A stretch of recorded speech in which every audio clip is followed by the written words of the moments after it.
or in Pali, Asalha Purnima, and in Sanskrit, Ashari or Ashadi Purnima. So happy full moon day to everyone. This is the day that all the monks and nuns in the Theravada tradition beginning their rainy season retreat for 3 months. And for 3 months, the venerable monks cannot travel. Or if they travel within a week, they had to return to their own temple. So for this discussion, as we are beginning the 3-month rain retreat on this full moon day, we have many monks here for today's discussion, and I would like to introduce all the venerable monks to you. So first we have Venerable Degale Somowangsha Thero joining the discussion from Vancouver, British Columbia, Canada. And then we have Venerable Vivek Bhikkhu. He's from Moncton, New Brunswick, Canada, but at the moment he's staying with us, observing the Vassa with us. And welcome, this is his first time. The monk who got his monastic training in Burma, but he's back in Canada to do the Dhamma, do the Seva. So Venerable Vivek, welcome to our discussion. And then we have Venerable Trudeau joining the discussion from Florida, United States. And then we have Venerable Muniputto after a long time. He's joining the discussion from Hawaii, United States. And then we have Venerable Ananda Kalubovila joining the discussion from Cambridge, Ontario, Canada. Then we have Venerable Bhante Pesala joining the discussion all the way from Sri Lanka, very early morning for you. I think it's 3:30 in the morning. So thank you for waking up to join this discussion. And then we have Venerable Bhante Jinananda joining the discussion from Ottawa, Canada. And then we have the most venerable Bhante Katagasuta Uparatana Nayaka Mahathero joining the discussion from Washington, D.C. Then we have Venerable Shanta Sopana joining the discussion from Los Angeles, California. And we have the most venerable Bhante Yogavacha Rahula joining the discussion from Maryland, United States. Then we have Venerable Bhante Nandaloka joining the discussion from Montreal, Quebec, Canada. And then we have now Venerable Panamure Rahula Thero joining the discussion from here, our temple. He's from Sri Lanka. He's the principal of a high school in Sri Lanka, but he's here with us for Vassa. Welcome, Venerable Rahula. And then we have Venerable Jayasara Bhikkhu joining the discussion from New Jersey, United States. And just now, Venerable Devarata joined the discussion from Pittsburgh, United States.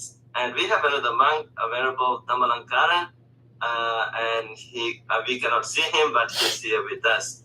So I would like to respectfully give you a warm welcome for this biweekly sutta discussion. And I also would like to welcome all our devotees and friends, Dhamma friends who are here on Zoom platform, and also who are watching on Facebook and YouTube live. So dear friends, today, as I said, is a very significant day for us, the monks, as we are starting our 3-month rain retreat from tomorrow. And most venerable monks and nuns already had the programs yesterday, Sunday, the full moon day program, and the lay people observed, invited the venerable monks to observe the rain retreat at the temples. And in Sri Lanka, I think it's early morning there now, and they are celebrating this full moon day and beginning the Vassa from tomorrow. So Buddha also, I think, started the Vassa season with the first group of enlightened monks this full moon day, and so after teaching the fundamental philosophy, the essence, the heart of Buddhist teachings to this group of monks, and that is known as the Dhammacakka Pavattana Sutta, the discourse on the turning the wheel of life. And we are going to discuss this sutta in detail, thanks to Venerable Pesala for asking me to discuss this sutta today. And to begin with this discussion, I would like to invite Venerable Ananda to give us a summary of this discussion of the sutra. And after that, we are going to go into the friendly discussion. Anyone can raise a hand to share your ideas about this sutta. So, Venerable Ananda. Yes, and I am greeting Bhante. So, Bhante, I think it's very beneficial that we got to discuss this sutta today. Yeah. So, the Dhammacakkappavattana Sutta, or the Wheel of the Dhamma Sutta, is one of the first sermons or the discussions that Buddha had with his fellow friends. And I think it's very important. Back in the day when I used to read Sutta, I sort of did not go into detail of the context of the Sutta.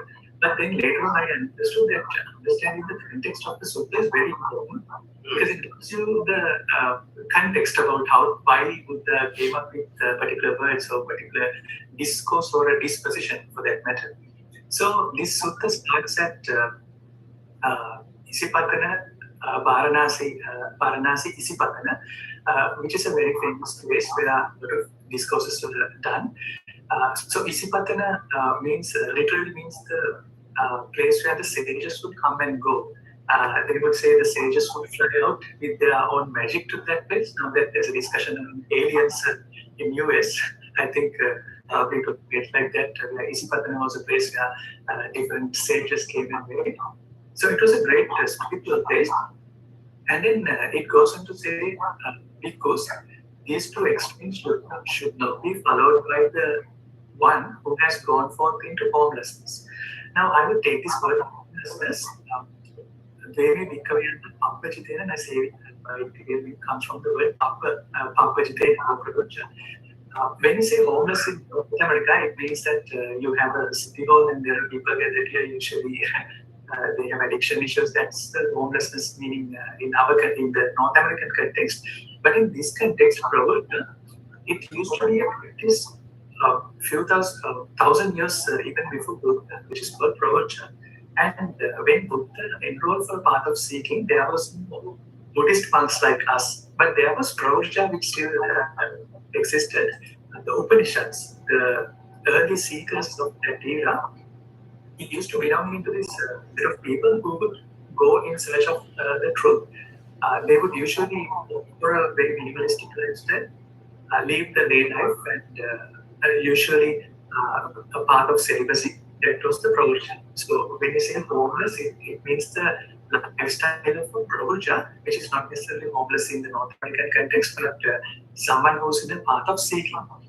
And also the next very important is the five other friends that Buddha is going to do this discussion, Patvaga Mahanu, they have been in this path with Buddha early. During the hard times, Buddha went through a very laborious exercise of not eating and eating only things which comes by him, or very tedious exercise of meditation. When Buddha was going through that, these five other fellow friends who were on a path of seeking was with him. But when Buddha decided that this is putting my body and mind into extreme hardships is not the correct way to do, you should find a different way, then those five people disarmed. So they went away. So after Buddha got enlightened, and when Buddha came and met the other five friends, they initially were reluctant to accept what Buddha is saying. So in a way that I told this context is that this context goes into the two extremes that is discussed in this sutta, the Kilamatanu and Kamsukalika, putting your body and mind into a hard a place or a very pleasurable place. And then when we go on this sutta, meow, I am a cat. Buddha talks about the two extremes that one should not get into, and select the path of the middle, or the middle path. And having said that, what we often see in discourses is that Buddha describes the world is fundamentally of dualistic nature. When there's sun, there's dark. When there's warmth, there's coldness. So world sits in a dualistic nature, or the nature of the world is very dualistic. However, no bald people, please. We only tend to experience the singular world. We only tend to believe or live on a single extreme. If it's day, we only see day. If it's sadness, we only see sadness.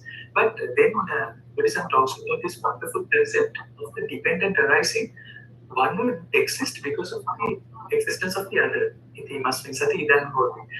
So, in this dependent origin, dualistic world where we only tend to believe that there's only one extreme, Buddha asks, get out of your extreme or get out of your extreme view. And now what usually happens is that when I say something is right and something is not correct, the obvious negative of that is to assume that it's wrong. But that is again the dualism in way. Buddha says that it is not the dualism or getting into the other side of the extreme. It's how you get out of it non-dualistically and through a middle path. So with that in the background, it goes on to say that there are four noble truths that is mainly discussed in the Dhammacakkappavattana Sutta. So I would like to tell you one more thing and one more thing. The beginning part of the Dhammacakkappavattana Sutta, I think, is the core and the crux of Buddhism. If you want to learn Buddhism, this is the one place you need to go and check. But the latter part of the Sutta was into the very detailed description of how the message of Buddha went to different other levels of other realms. Which seems a little overwhelming. You might even get lost in the main message when you try to read the bottom part. But you can sort of ignore the last part of the long sutta and then focus on the beginning of the sutta, where the fundamental of Buddhism is conveyed. But if you mean sharing it, I can share it on the screen if it's possible. Okay, hold on. Yeah.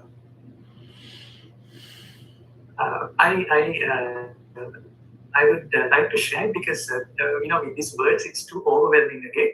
But again, was discussed in not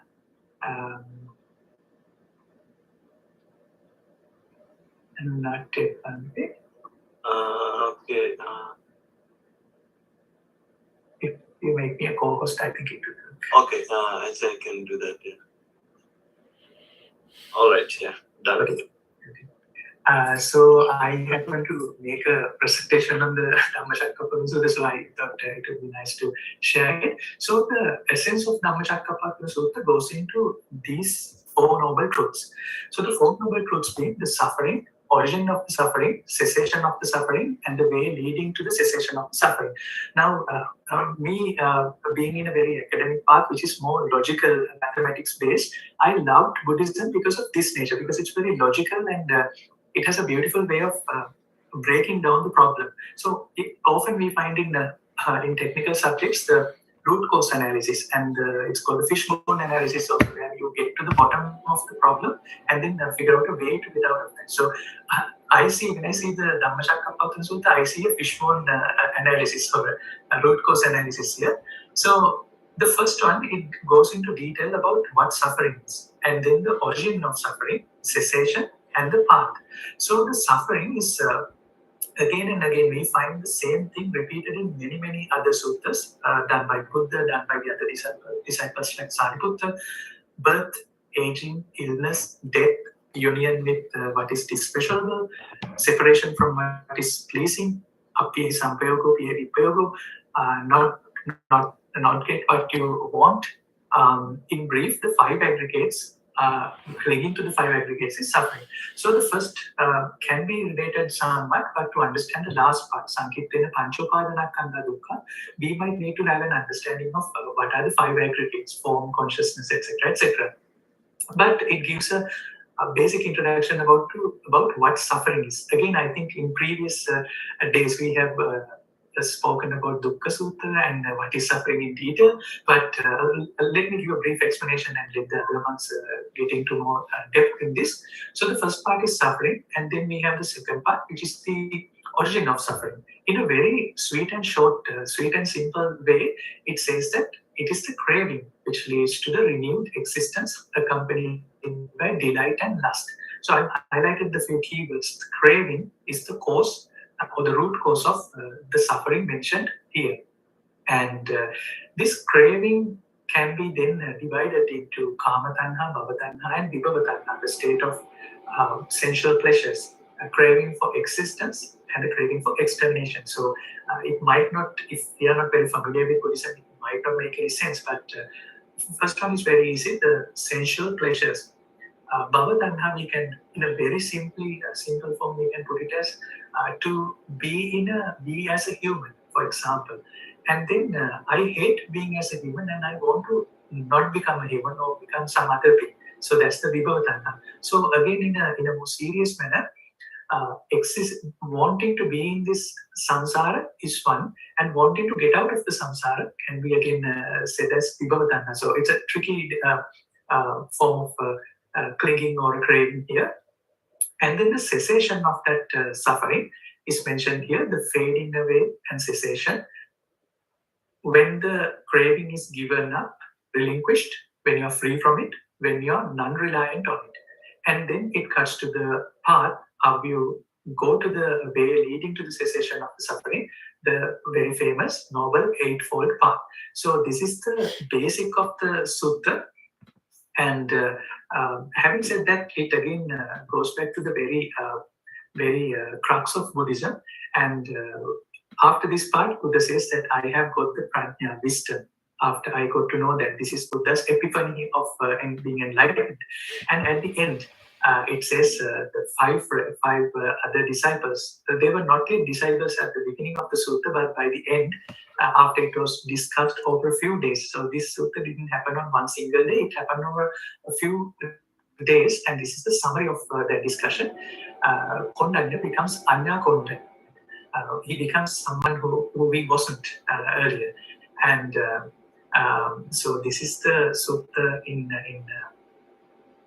in summary. I have left out the bulk of the sutta, which is very overwhelming with the other beings and realms are discussed, but to look at the crux of the sutta, this will be the Dhammacakkappavattana Sutta, which is the first and one of the most important suttas of Buddha. Yeah. And also, thank you, Venerable Ananda, so beautifully making a summary of this first discourse of the Buddha.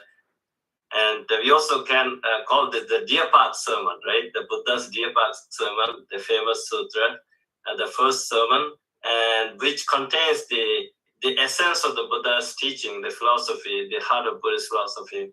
And this is the very reason why I think I have the topic as the transforming through the lens of the Four Noble, transforming life through the lens of the Four Noble Truths, and how understanding these Four Noble Truths could help us transform our life. And this is now we are going to go into discussion, and anyone can raise a hand to present your perspective, your idea, or to tell a story.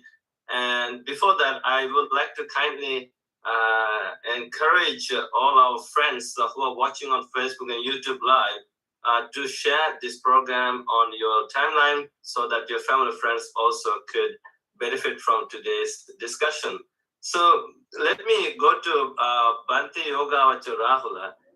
Bhante Rahula, how would you understand these Four Noble Truths to transform the life through the understanding of the Four Noble Truths?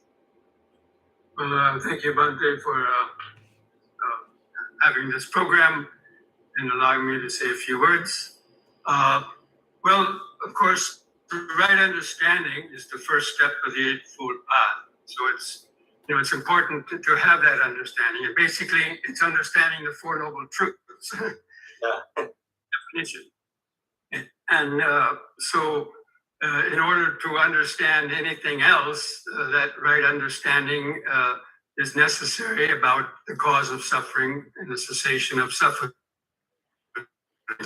Now, there's three aspects of right understanding. The intellectual aspect. So if you never heard about Buddhism, the first thing how you learn it is by hearing a lecture or reading a book, probably. So that sparks your interest. But then you have to go on contemplating it. And if you just hear a lecture or two and then forget about it, it's probably not going to do you much good. So the second level of wisdom is reflecting on that intellectual wisdom. You reflect on it through meditating and in the Dhamma discussions and observing things in your daily life. And so understanding, especially the law of karma, that's really the first thing to understand how our actions bring their results. Now, most people are aware of these, basic, what I call the external factors of the practice. But what I wanted to specifically mention is that, there's two levels of the middle path. I wanted to talk more about the middle path. And the obvious one is the external middle path. That means avoiding the extremes, as you already mentioned, indulgence in sensual pleasures and denying yourself any kind of pleasure or other aspects of the practice, right thought, right speech, right action, and so forth. So those are the external factors. But the middle path also refers to the mind. The mind in the middle. I like to define the middle path as the mind being in the middle between those extremes, not going out to any of the extremes. And there's different dualities. The previous speaker mentioned these dualities, or I think you might have mentioned them. All the dualities that we find in our life, basically they're the extremes. And one of the first ones is clinging to the past and clinging to the future. So the mind is constantly going between the past and the future. So it goes to the past and then remembers pleasant things and then develops craving and projects that into the future. I want this in the future. Or it remembers some painful experience and it has fear of that painful experience coming to it in the future. And so the mind is being taken back and forth between these two dualities of the past and the future, which also include the pleasure and the pain.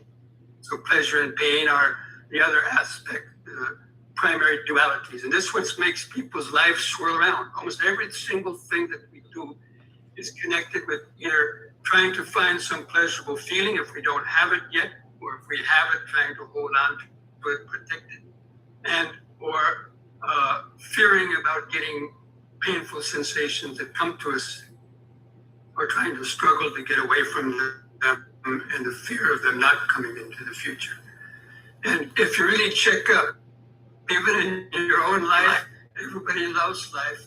Probably 98% of all of our thoughts and actions are based on those dualities of the mind going back and forth between pleasure and pain, and pleasure and pain is connected to the past and the future. And this is what I consider to be the most important aspect of understanding our mind.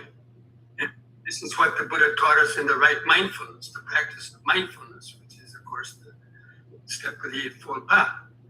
And it's about keeping the mind in the present moment and noting when the mind is starting to go to one extreme to the other, to reflect on it and to try to let go of it and keep the mind flowing in the present moment. Now, the other extremes is the body and the mind. Now, some people are totally engrossed in their body, obsessed with their body and their looks and their muscles and trying to flaunt that and make millions of dollars from their body and all kind of things. Or they're worrying about it, obsessing about every single little ache or pain that comes into them and obsessing about their looks, wanting to change it. And then there's other people that are lost in their mind. And totally lost in their egos, their thoughts, indulging in so many fantasies, or people that are mentally ill or locked into their minds. So this is a two extreme: being lost in the body or being lost in the mind. And mindfulness also helps us to keep from getting lost in the physical body or the physical world. It helps us to keep getting lost in our thoughts. We note our thoughts, let go of them, keeping the mind in the present moment. And then the last of these four dualities is the self and others. So people are lost in their self, I, me, and mine, and that obsession. Or they're lost in other people's bodies with desire or hatred. And so those four dualities basically are what makes the mind continually spinning around. And all of our karma, basically all of our karma could, especially the bad karma, breaking precepts and other things, trying to achieve our, wanting or desires.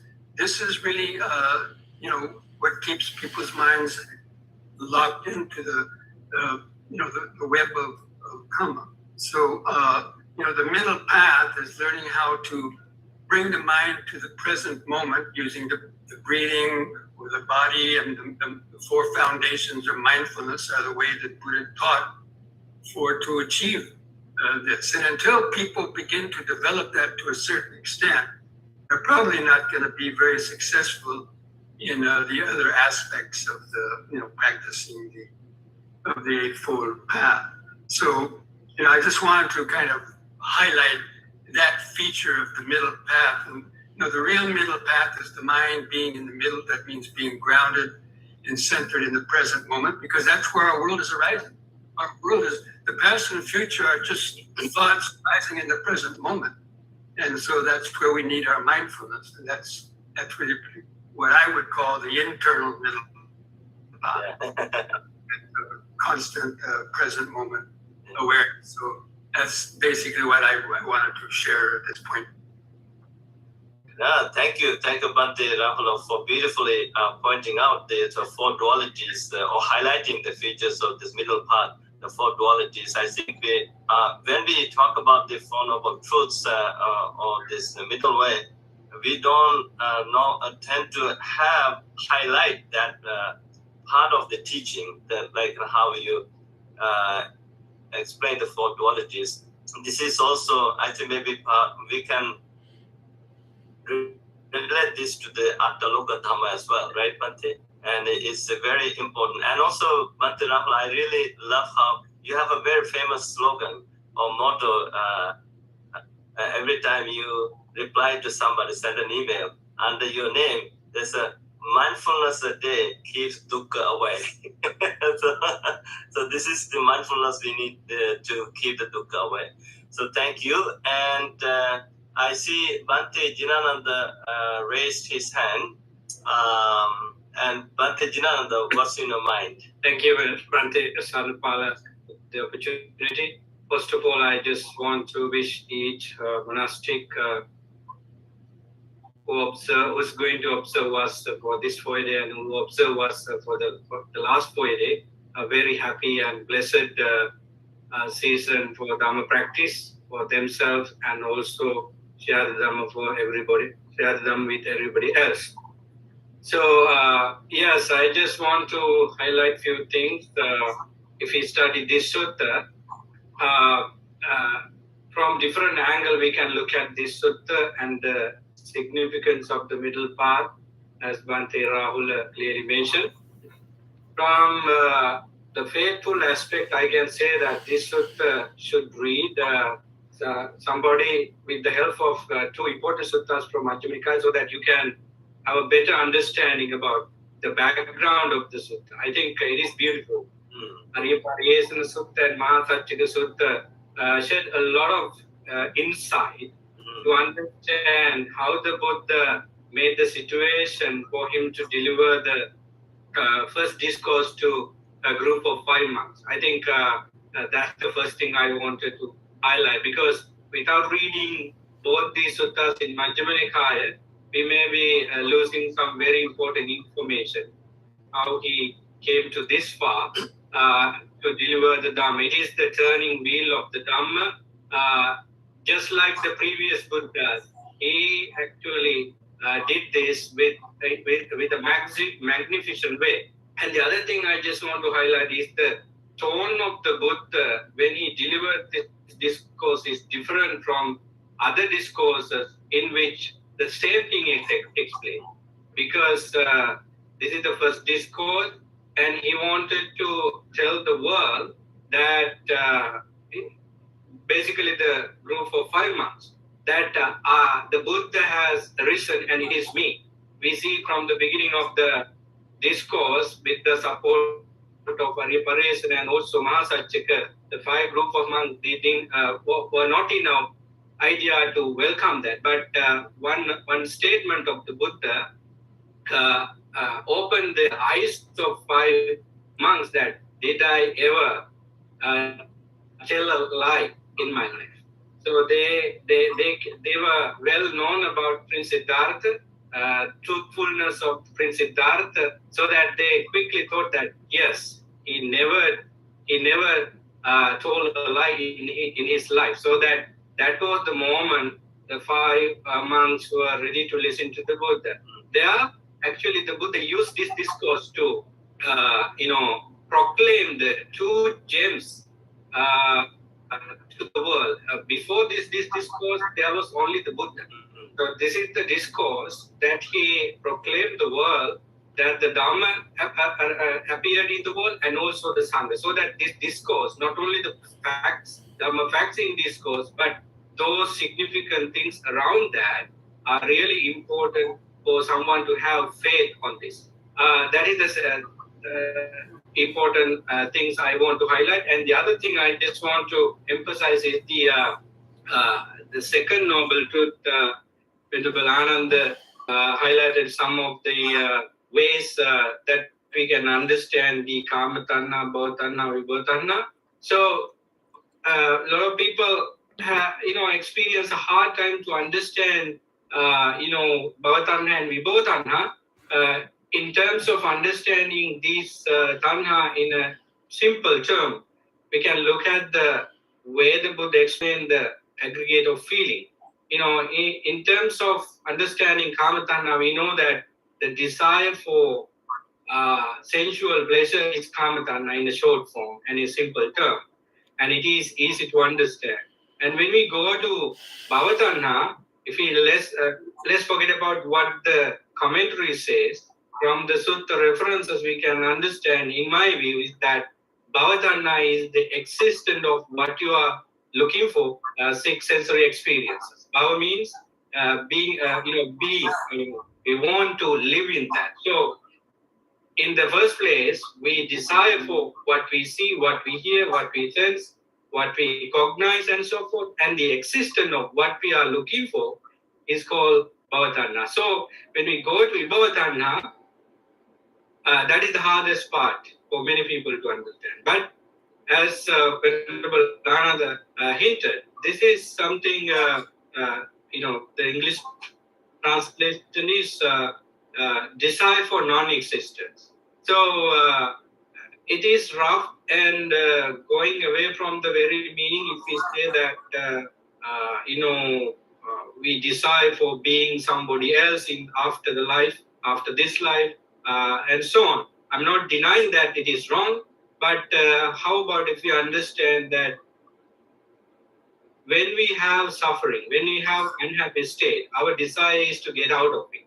It is another desire we create there. But the Buddha has rejected that. Buddha has already told in the first noble truth, dukkhaṃ pariññeyaṃ pariññātaṃ. We have to comprehend the suffering as it is. We have to understand the suffering. Buddha never rejected to overcome suffering or get out of suffering.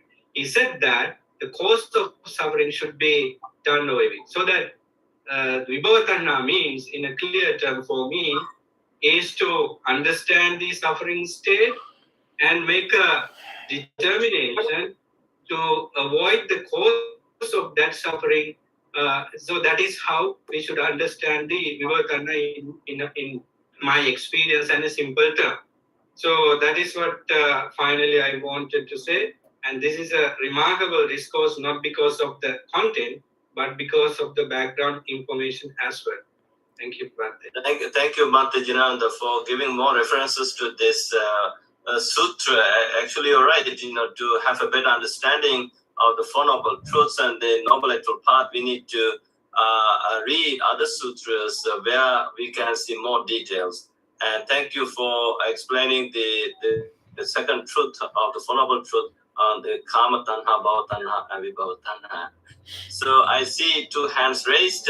First, let me go to Bhante Pevaratana from Pittsburgh. Venerable Pevaratana. You had you on mute. Unmute yourself, please. My reverential greetings to all the members of the Mahasangha. And thank you very much, Bhante, for having this discussion and having this topic on this special day, the day that Buddha taught this important sutta. So after listening to Bhante Jinananda, I thought that to highlight one important discussion we can find in this sutta. I think we find a description of the Four Noble Truths in many other suttas in the Pali Canon, but in this Dhammacakkappavattana Sutta, we have a very distinctive way of presenting this sutta, explaining that every truth has 3 rounds of understanding. Every truth has to be has to be realized in 3 rounds. So it shows us that we have to first it's not simply intellectual understanding is not enough, and it will not help us to get rid of the suffering, but we have to engage in a practice, and also to understand that each truth is to be handled in a different way. I think that is why Bhante Jinananda also mentioned the first truth when you think about the dukkha. And of course, our whole goal is to, is dukkha nirodha. We want to we need to develop, we need to practice to the point that we don't generate dukkha. But with reference to the first truth, the truths, where we need to understand at the first level of understanding, first level of dealing with this first truth is to truly, understand from listening to listening to the teachings of the noble ones, that there is a reality to this each truth.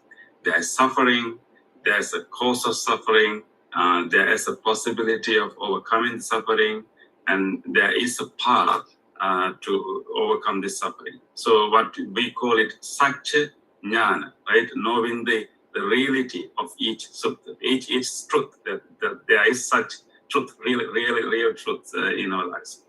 So we call Satya Jnana, knowing the reality of each truth. But then what we have to do with each truth is different. For example, in the first noble truth, which is the dukkha, and what we have to do with regard to this truth is to abhinyaya, to comprehend, to fully realize the nature of it, and what we have to be abandoned or maybe overcome or eradicate is actually not the dukkha, but actually the cause of the dukkha, which is the tanha, and of course tied with ignorance. So this what we have to do with regard to the first truth is to fully comprehend, and what we have to do with regard to the second truth, which is tanha, to pahatabba, right, to overcome, to abandon, and then the third truth, which is the dukkha nirodha, or maybe cessation of suffering, that is state of cessation of suffering. What we have to do with regard to that is to personally experience, like satchikatabba, right? Personally experience, and then what we have to develop is the last truth, which is the Gamini Patipada, the Four Noble Truth. It has to be developed. So each sutta has 4 different tasks to do. that we have to do. The first truth has to be fully comprehended, and second truth has to be, which is craving, has to be abandoned, and third truth has to be personally verified and experienced, and the last truth has to, which is the path, has to be developed. So that is the second round of transformation, if you want to use your term. Second round. The first is intellectual transformation, knowing that there are such these truths, these realities exist, and then understanding what we have to do, knowing what we have to do with regard to each truth. So then second round of transformation, and then we keep on practicing. We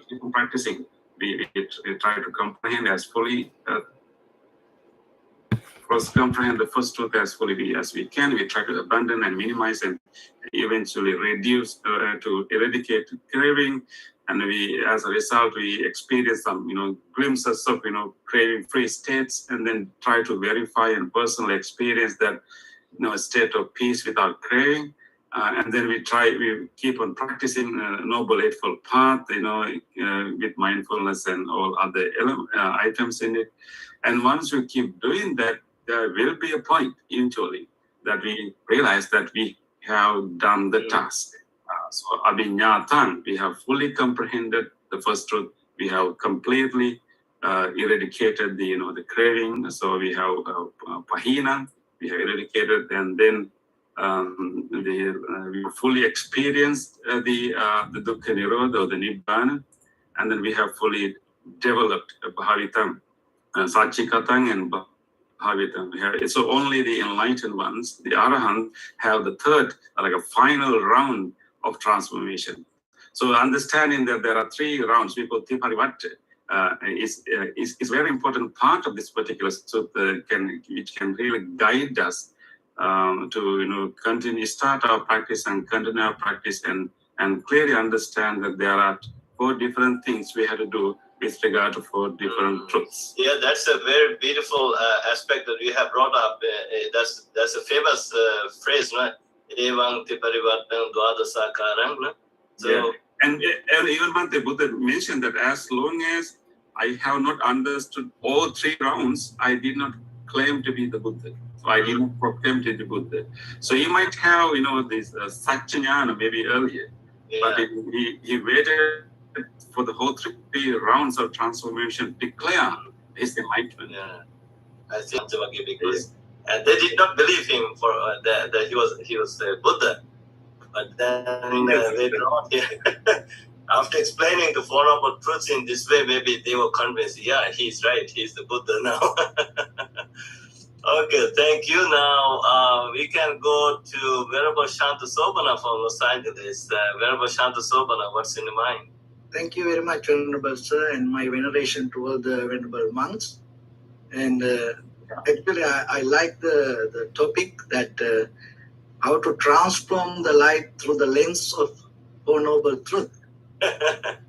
So thank you very much for that title.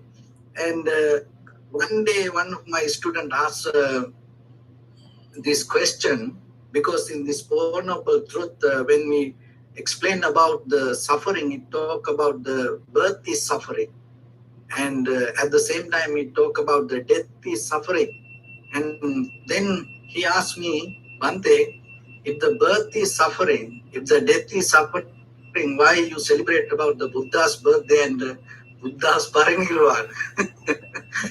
And it was a very good question, and it is a very fair question, and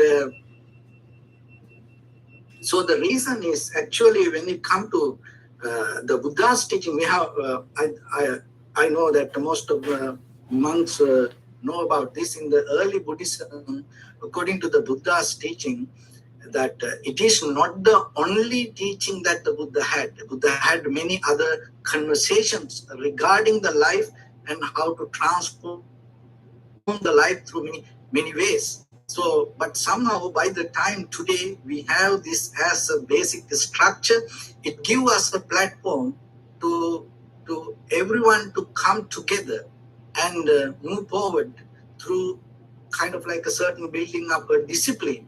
And we have a very clear path for us to gain a very clear transformation. So one thing is why this the dukkha is we talk here like this, and at the same time there are some other people talk about what's the wrong with the Buddhism, and they bring this title. They talk always everything suffering. Yeah, and when it comes to that, I had some discussions, and with that also, I like to share this with all our audience. Why this suffering is important, and why it's mainly taught in Buddha's teaching. When it comes to us, generations to generations from this entire human civilizations, that people went through many experiences, and today, even to the future, even though we have many other differences like a gender and culture, tradition, age, even though we have many differences, we all have one common ground. That common ground is we all look for happiness and satisfaction. So when it comes to that point, even though we look for happiness and satisfaction, end of this all, we all experience the suffering. That is the reality in life. So then how it is possible? Because we look for happiness and satisfaction, and we do things with the desire to gain the happiness and satisfaction, but as a result, we receive the suffering. So then there's something, it's kind of like a puzzle that we have to understand. So then the life is nothing wrong with the life. The world is nothing wrong with the world. We can't say like the life is suffering. The life has its own, but the thing is how the life becomes suffering. We have to be very clear. When the craving, when the desire come, when the misunderstanding come to our life, that is what brings the suffering. So otherwise, that the humanity and this life itself is a blissful thing. We can't say that humanity is a suffering.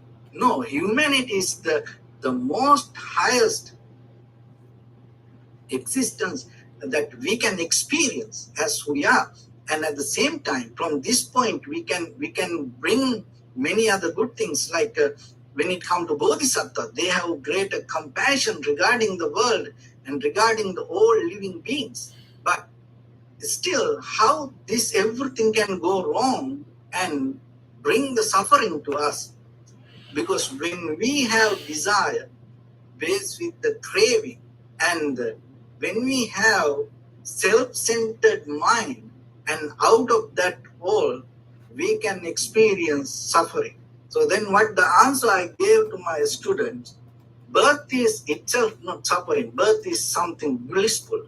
But when the greed becomes the very root of the birth, it always going to become suffering to that person, and at the same time, it can bring the suffering to other person. And the death, when the people die with the greed, with the desire, it always going to become suffering to that person. So otherwise, we can't tell the world is suffering, because that is what we experience. And in meditation, and as all these venerable monks knows, when we sit for meditation, we can't have our preconditioned mind thinking world is suffering, because of that I practice meditation.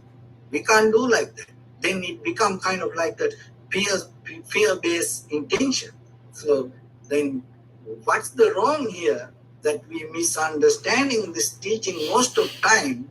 By the time this through many other ways that people explain this suffering, but we never try to understand why this suffering becomes so strong. Because behind this, it is a result.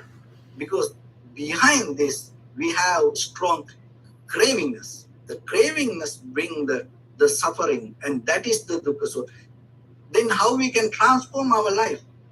Knowingly this.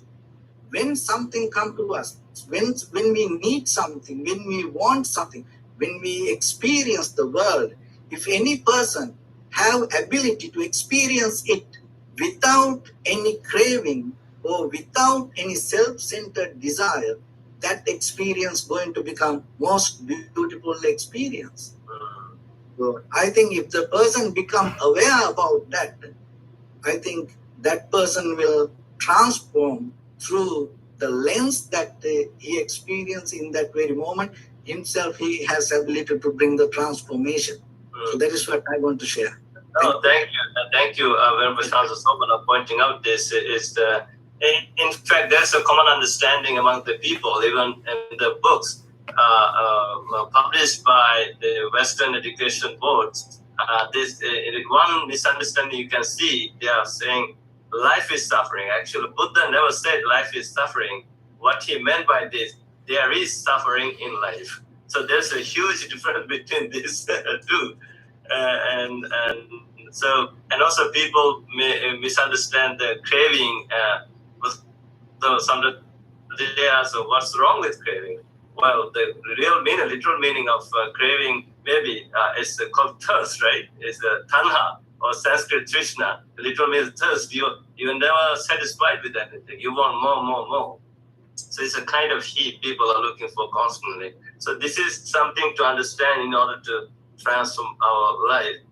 So thank you so much for bringing that perspective and sharing it with our audience. Next, we go to Bante Pesala from Sri Lanka. Bante Pesala, what's in your mind? Teruvan Sarnai, and may my Vandanam to all Bantes. Actually, I'm really happy because our venerables have explained very beautifully and nicely. So I want to add something onto that, Bante. And this is in the sutta, all the core of our Buddhism is included. So as practitioners, both the monastics and the lay people, all the practices, all the things that we do as a practitioner, as a Buddhist practitioner, it has the connection between this Four Noble Truth and all the teaching has the connection. So while we doing anything, we should find the connection. We should find the link between the Four Noble Truths as well as the things that we do. For an example, as Buddhists, we can practice lay people. They mostly practice dana. So even by giving dana, it has some connection towards Four Noble Truths. So as a wise disciple, we have to find that connection. And also, Bante, one of the venerable mentioned about the other suttas, especially that Arayapashana Sutta, Maha Dukkha Khanda Sutta, and likewise there are we have to go through the sutta, and we have to find the connection between how Buddha declared, how Buddha revealed about the Four Noble Truths in different ways. Now, for another example, and I will give you another reference, and this Dhammacakkappavattana Sutta is from the Samyutta Nikaya, Satya Samyutta. So in that Satya Samyutta, there are another so many suttas. So by using 5 aggregates, Buddha has explained about the Four Noble Truth in this sutta. And if you go to another sutta, in the other suttas of the Satya Samyutta, it clearly explained in the same Four Noble Truth, explained in different ways. Like if you take it explained in by using Salayatana, so the 6 sense bases and 18 elements, and in different ways. And I was found a very beautiful one very beautiful sutta, Bhante. It is called Papata Sutta. The Papata means it's a huge cliff. So at one time, our great teacher with venerable with monks, Mahasangha, Buddha invited all together, for the monks, venerables, new monks. There's a place for aspiration. And there's a place. So let's go to that place and let's do some meditation over there. So they just invited the monks. So while they were performing to that particular place, one of the monks observed a huge and very big, huge cliff and very dangerous cliff. Then that monk asked from the Buddha, Venerable Sir, this by seeing that by just came into contact with that cliff, that monk get scared, and because of the the dangerous nature of the cliff. So then Buddha, he asked from the Buddha, Venerable Sir, this cliff is so dangerous. Venerable Sir, is there any other cliff which more dangerous than this place? Then the Buddha said, yes, disciple. If one disciple don't know about these Four Noble Truths, and if he continuously indulge into the life normal worldly things, then he is the one who is in danger. The one he's like he has fallen into this kind of cliff. It is better to fallen into this cliff rather than not knowing of the Four Noble Truths. Buddha has clearly explained in that sutta, Apata Sutta. If you can go to such a Samyutta, same Samyutta, and read, I will invite all the venerables and all the people to read that and go through and try to understand the Four Noble Truths in different ways, as I said. So that's a very important thing. So then we can find that links. When we finding links of the we can find the links between all the teachings has the connection towards this Four Noble Truths. Then we can we can glimpse into the taste of the Dhamma. As well as one day, when we one of the venerable explained about when we focus on the Four Noble Truths, the four truths has different tasks. As said, the first truth we have to, it has to be parinya, it has to be realized. And most people wrongly explain this dukkha satya as suffering, but it is not the true meaning. So actually, it has to be it has to be realized, not so. Since they have understood this dukkha satya suffering, so they try to try to remove that suffering, try to avoid that suffering. It is not something that could be removed. The removing part has to be done towards the second noble truth. That's why the second noble truth, it has pahatabbai. Then the third noble truth has to be realized, and then only we'll get the fourth truth to be practiced, bhavetabbai. So in that case, so the first noble truth is not just suffering. It is not just dukkha. It is dukkha, arya, satya. These three terms are very important to understand. Similar way, the other truths also having the arya satya. Arya means the noble one. Satya means the truth. It is not just suffering, it is the truth. Even we have the happy experience and unhappy experience, both both neutral experience, all kind of experience, all kind of feeling has the nature of arising and disappearing. Suppose if someone asks from me, why Buddha always talking about this suffering, why it is called dukkha, why it is called dukkha, then I can ask I can answer to any of them. Like suppose now as a human being, you all get this life as human. Now here, lots of the venerables here, they are at the middle of their age. So, but we cannot stop the aging, sicknesses, and death. Whether we like or not, we cannot stop. Whether we are a Buddhist or from any kind of religion, we cannot avoid this. Aging and sicknesses, and finally the death. We cannot avoid. We cannot stop. So then we have to face that. So that is the nature of this. The noble truth of suffering, noble truth of dukkha. So in that way, we have to find. We have to differentiate. We have to divide dukkha and the dukkha satya. Dukkha is something else. Dukkha satya is something else. Dukkha has to be actually it has to be eradicated, but dukkha satya has to be understood. So we have to we have to focus on the dukkha satya. So in that way, one says in the same way as the other truths also, we have to be carefully investigate, by going through the sermons and by questioning. And lastly, one thing, we had a discussion with my teacher, and very beautiful discussion. And there we talk about doubt, vicikiccha. So vicikiccha arises because we are not questioning the things like Four Noble Truths and things. And So under Vichikicha, there are 8 terms: Buddhe Kankati, Dhamme Kankati, Sanghe Kankati, Patisampad, Dhamme Kankati, Ubbante Kankati, Aparante Kankati, Ubbante Aparante Kankati, and Sikhaya Kankati. It's a very beautiful terms, 8 terms. So we have to question these points. Like we have to question why Buddha appeared to this world. Now, what is the task of the Buddha?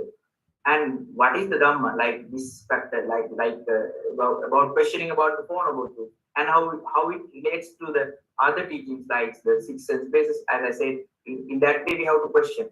And what is the purpose of Sangha, and what is called Patisampada?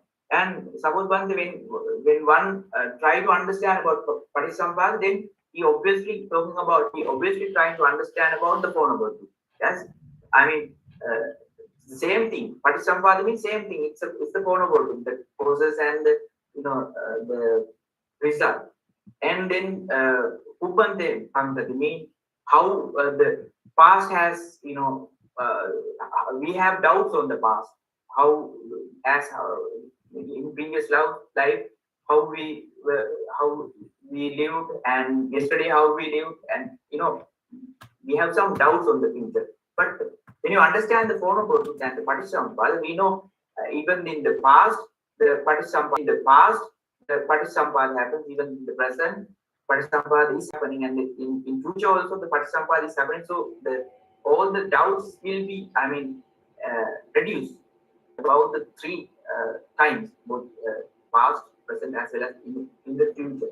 And so the doubt will be eradicated. And also finally, Sikhaya Kankati means we have doubts now why we practice Sila, how Sila will help to understand more about it, and how do we get the Samadhi out of Sila Samadhi, and how we get the wisdom. So like that we have some doubts on it. So when we understand, those are the things those are the seeds that doubt will arise.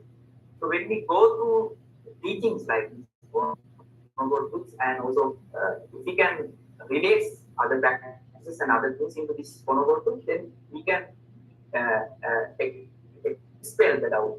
So when expelling doubt, only that they can understand the cessation of the third noble.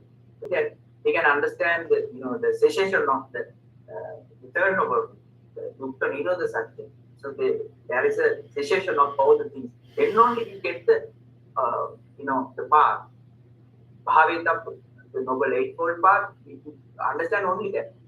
So again, and when we deep into that, when you come into the path, then path also again can be divided into two parts. In one it said Adi Brahmacharya and the Brahmacharya. Adi Brahmacharya means the one not yet understand about the four worlds. Still they had to do some practice until they become Sotapanna. They have to do practice. That is called Adi Brahmacharya. So in that way we have to practice. And and after practicing Adi Brahmacharya, it is the prerequisites for the path. Then when one completed that prerequisites, then he moves into the Brahmacharya. He's by becoming Sotapanna, he just came into the path of the Dhamma. Then he practices the real Noble Eightfold Path. So likewise, Bhante, all the terms have the deep meaning. We see only the surface of the teachings. Like Phonobotu, we just see the 4 terms. But as we see, if you have heard about the iceberg theory, when we externally from the ship, if we observe an iceberg, we could see only the tip. And by just seeing the tip, if we try to analyze the iceberg, then we will jump into the wrong conclusion because we cannot see the bottom part of the iceberg. Similarly, this is the forward to these teachings. This is just the tip of the teachings, just the appearance of the teaching surface.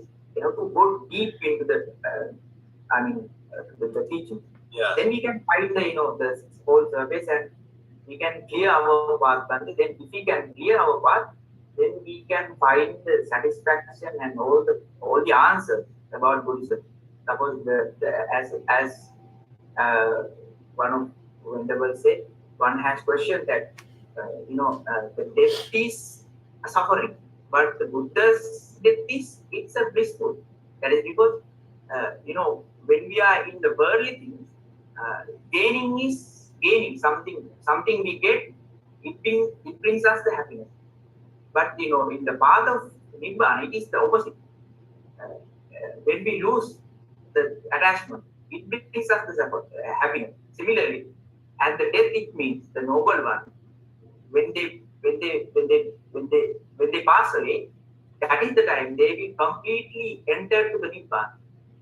They will completely experience the Nibbana. That's why we celebrate the death of our great teacher. So likewise, we can answer any of the questions asked by anyone else, even by using science. We can clearly have the answer, clearly provide the answers for any question by getting deeper into this Dhamma. So that's what my purpose and my invitation to all the vendors, and it is very fruitful discussion. But so many monks have entered, and so many people are seeing this. So really happy, and our vendors have also contributed by explaining very nicely. Especially, I saw the presentation of Venerable Anand Gandhi is very clearly explained, very nice, and the other one is also the same. So I would really bless you all the Bhaktis, and may this Dhamma will be benefited to all the sentient beings in the future. So with that, I would conclude my idea. Sadhu. Thank you. And one thing I really like about your presentation, Venerable Basil, is you give us a lot of references to different sutras, different similes, and of course, as you said, dukkha can be eradicated only by through understanding, realizing the truth of suffering. Without understanding the truth of suffering, the suffering cannot be eradicated. So that's a beautiful saying. Thank you. And next, let's go to Venerable Trudell from Florida. What's in your mind, Venerable Trudell? Salutations to all the venerable and most venerable present here today. Thank you for having me. This is a very necessary sutta in our ever-changing world. Every day around us, we see, especially here in Florida, I see more storage units and places of storage units being built, stacked, huge buildings. I mean, I think bigger than Amazon buildings. And I see more U-Hauls, and I just see more of things being built to transport and to store material things. I don't see the eradication and mitigation of these types of buildings, commercial buildings. That is because humans want more and will get more and will not stop to getting more. It's in our nature. It's in our nature to want more and keep on getting more. So therefore, we will need places to store them. That's why we have more storage units. On a bigger context, it leads all of us to think, how well has this been working out for us in society? The purpose of today's talk is how we can transform our lives and transform the lives of others by and through the informed lens of the Four Noble Truths. As we look and examine the first noble truth around the world, what is most heartbreaking most recently is, I believe everyone noticed the little submarine that went down to try to see the Titanic, and there was an implosion. At the same time of that, there was a small boat that had hundreds of immigrants on the boat, and that boat also went down very slowly, thus leading to many people drowning.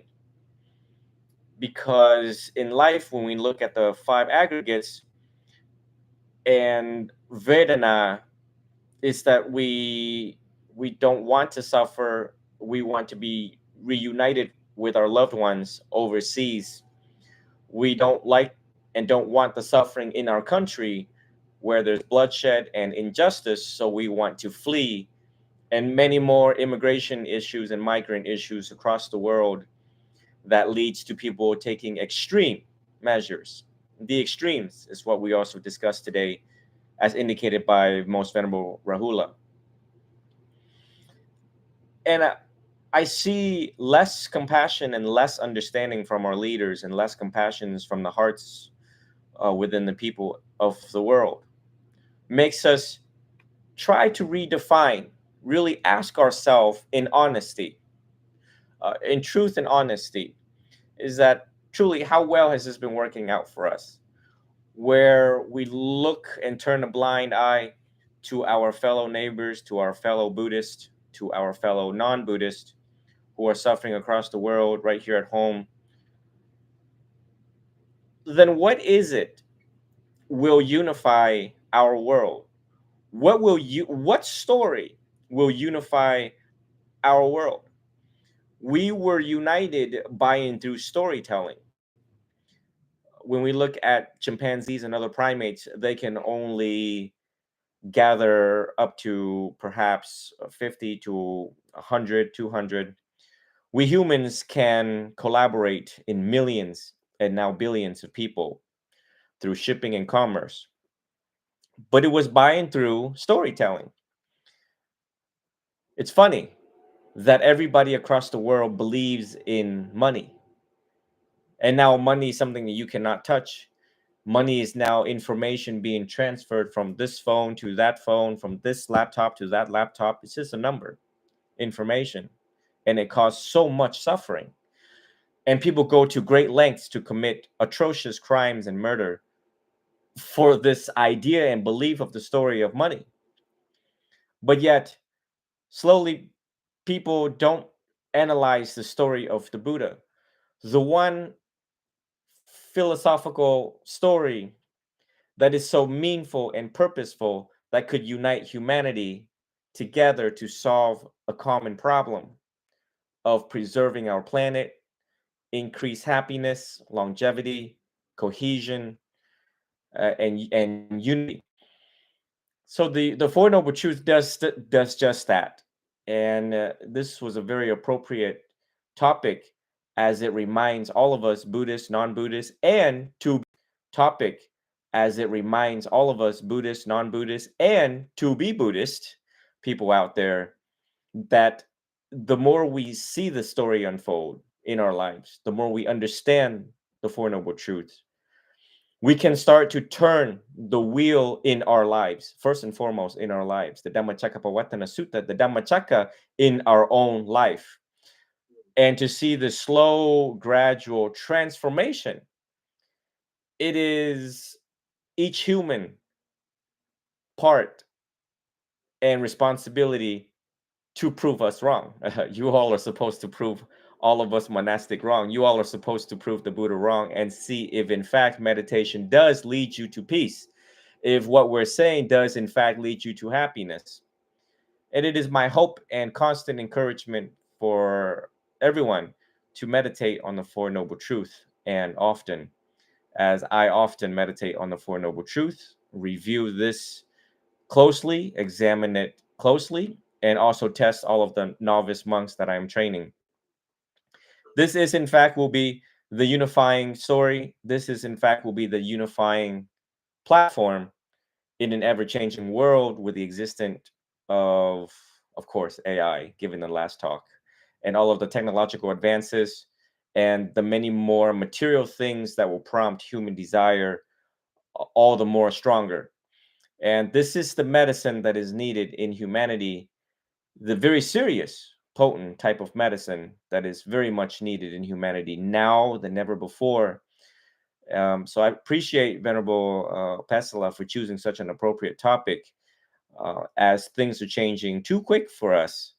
But hopefully everyone take into consideration how much this story of the Dhammacakkappavattana Sutta has worked out 2,566 years ago, and the many more hundreds of years to come, to keep us at bay and keep us living in harmony together, and to increase our longevity and happiness, and truly to ask ourselves what constitutes happiness: deep inner joy, inner happiness, inner freedom, truly inner freedom for each and every one of us listening today.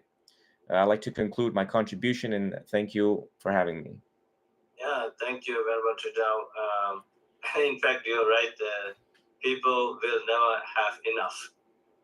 People want more buildings, more expansion of the city, more expansion of the neighborhood, and more bigger house. The one thing I wanted to add was you will never see a U-Haul behind a hearse. Once someone passes away, you'll never see a U-Haul behind a hearse. So that's something to think about. So this morning, actually, I was having a very friendly conversation with Venerable Viveka Bhikkhu, who is observing Vasa with us.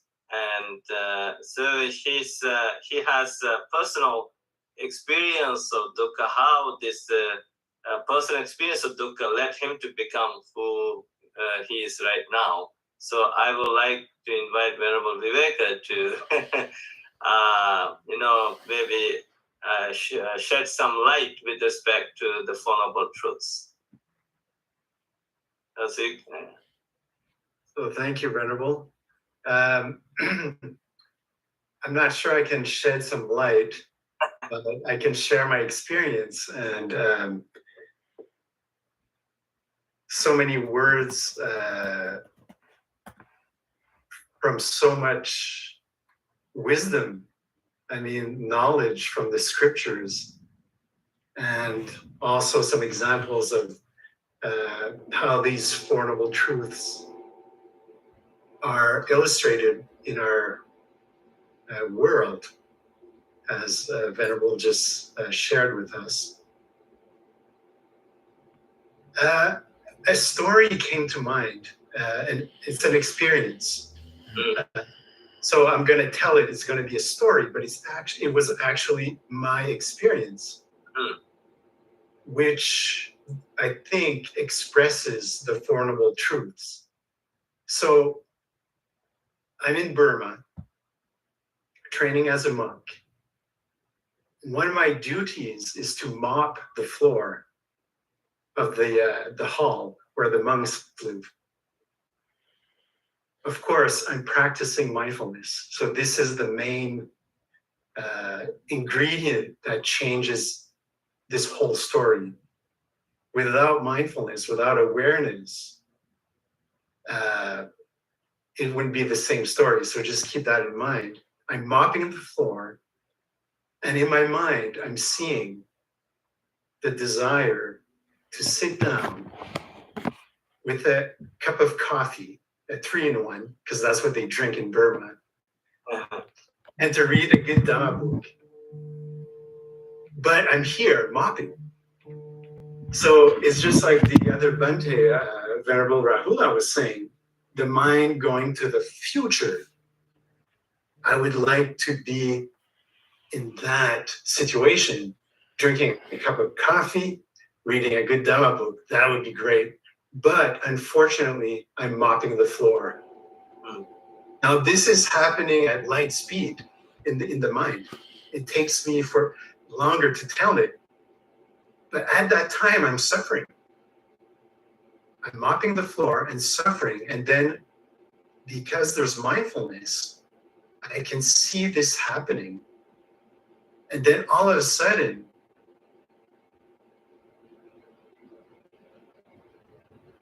there's a question. It's like, hey, can I see this in a different way? Is that really the only way I can face this situation? Because I still have quite a bit to mop. So am I going to mop with dukkha? Totally surprised me. The mind went to when I'm walking or witnessing another monk mopping the floor. And then how I feel about this monk. And the way I feel is, what a lovely monk. Sadhu, sadhu, sadhu. I feel so much appreciation for that act of generosity. So then that perspective changed from craving about something, that cup of coffee and Dhamma, to seeing myself as that lovely monk, sweet monk who's generously mopping the floor. So now I'm mopping the floor. It changed from dukkha to some kind of happiness, contentment. It's such a simple example, but I wanted to share that one now because I think it makes it concrete. It's not, these teachings are not about just going out in a cave and meditating in seclusion, and then in 10 years, you get some kind of freedom. It's possible in any situation if we're present, if we're aware, like so many of the monks were saying. So it's that simple to see how suffering is in real time being created by our thoughts, our expectations. And then how, when that's seen, and that's another word for understanding, seeing, then there's a relinquishing of that craving. It's like, oh, and maybe some new perspective can come in, some new understanding, some new vision can come. That's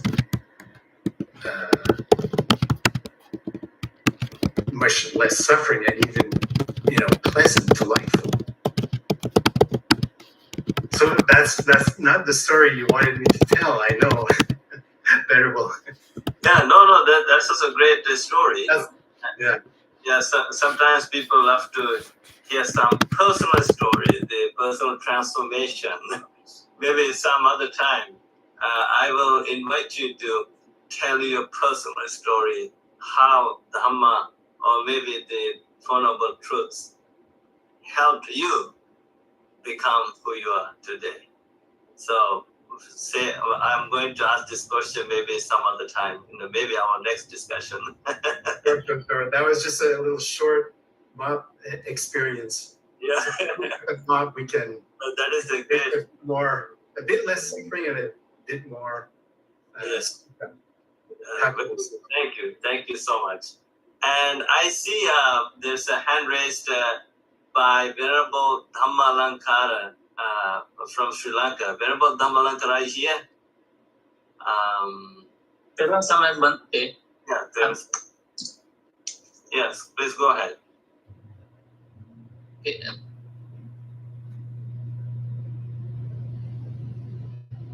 Bhante, I'm first of all, my Vandana to all Maha Big Sangha, and I want to express a very small idea about this discussion. When I saw that Dhammacakka Sutta, today's call, I saw also Bhikkhu Pesala express his idea about this. When we think Four Noble Truth, we should focus this special forward. We can see in this discourse Parinyeya, Pahatappa, Satchikatappa, and Bhavetappa. That's mean when we think about suffering or dukkha satya, we have to understand clearly. That mean when the Buddha teach about dukkha satya, it is called Panchupadana, very special teaching. Panchupadana means Rupa, Vedana, Sanya, Sankara, Vinyana. When we understand this, we are practicing. We should understand. In this case, now we can't. Lots of people we can see try to remove dukkha satya. We can't remove dukkha satya. we have to understand them. When we see something, when we some a trend, there are Panchapadana, we should understand that. We clearly understand. And when we see some enemy, there are something to understand. It is understanding via dukkha satya. And second one is cause of suffering. Cause of suffering, the samudaya satya, we have to remove them. And the third one, it's called Pahatapa. And number 3, Nirodha Satya Nibbana. We have to experience, we have to realize it. And when we think in next part, Dukkha Nirodha Gamini Patipada Arya Satya, we have to practice something there. It is called Bhaveta. Now when we call Dukkha Nirodha Gamini Patipada Arya Satya, it is called Eightfold Path. And we have to understand. It is first Samadhi. Samadhi means understanding clearly. And then we have to Samma Sankappa. We have to develop our concepts and Samma Vacha, our words. Then we practice Sila, we are practicing Arya Ashtanga Magga, that means Eightfold Path. Then when we discuss about this, I think it is very important thing to focus on this point also.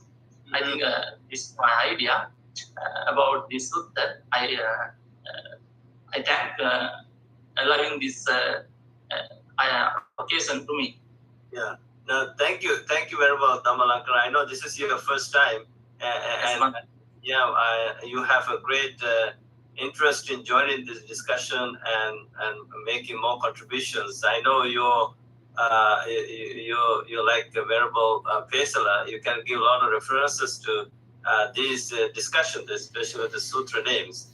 And I'm looking forward to learning much more from you in the future discussions. So thank you for joining this discussion. And I think we have come to the end of today's discussion.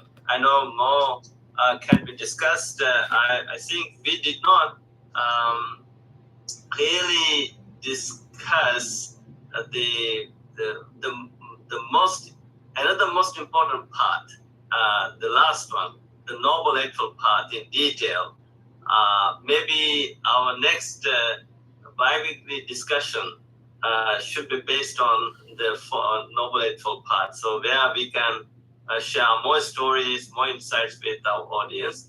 And so I'm very grateful to all of you on this full moon day, the Asalha Purnima day.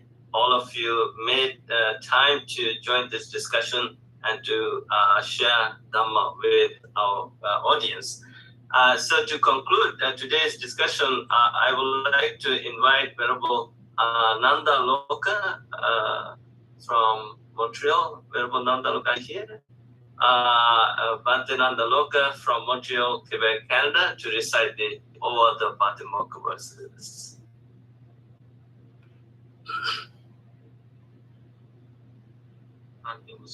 Sadhu.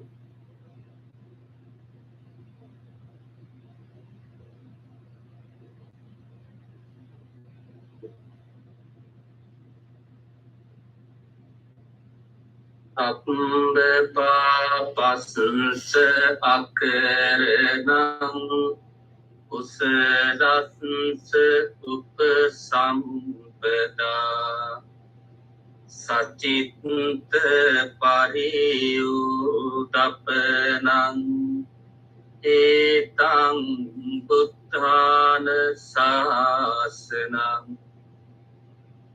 ante paramang tapotitikha nibbanang paramang vadanti buddha buddha nahi pambedito parupagati samano hosti parang vihithayanto anupavatu anupagatu pati mukhe samvaro matang yutat bhattasmin pantan sayanasana adicit ay itang buddhana sasana.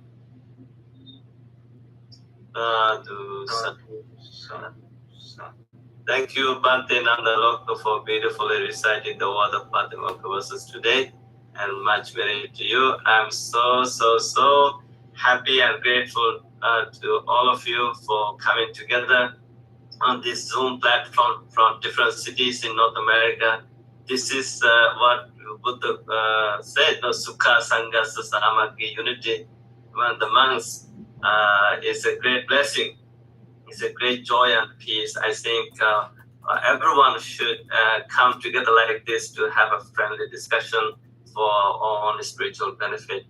So I would like to share the blessings of the Buddha, Dhamma, the Sangha with all of you for your health, for your safety, for your wellness, for your happiness, for your peace of mind.